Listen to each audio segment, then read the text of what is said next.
उठाइए ना, उठाइए। হ্যালো, না না বড় আমি যাবো না, লিয়ে আসতে তো লিয়ে আসতে পারবো না। তুই কি মনে করি তুই যেরকম তোর বাপের সাথে গেছিস যেরকম তোর বাপ তোর সাথে আসবে? আমারও তো বাল কাঁদে না তোর লিয়ে আসানোর জন্য, একটা যাবে চারটে আসবে। আরে যাবো না, তুই থাক দিন মারা, কি হবে তোর লিয়ে আসলুম না, তুই যা যা যা দাঁড়া আসতিস না।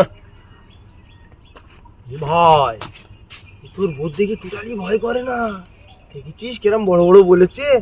চল চল চল গিয়ে শুনি আরো কি বলে। চল চল।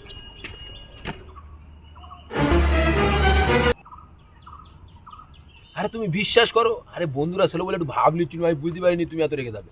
তুমি রেডি হও, আমি এক্ষুনি তুমি রেডি হওয়ার আগে তোমার বাড়ির সামনে দাঁড়িয়ে হবো, এক্ষুনি চলে আসবো 1 ঘন্টার মধ্যে। তুমি এরকম করো না, রেখো না, ওরা ছিল বলে একটু ভাবলি তুমি রেখো না। আমি যাচ্ছি, এক্ষুনি নিয়ে আসছি, যাচ্ছি আমি যাচ্ছি।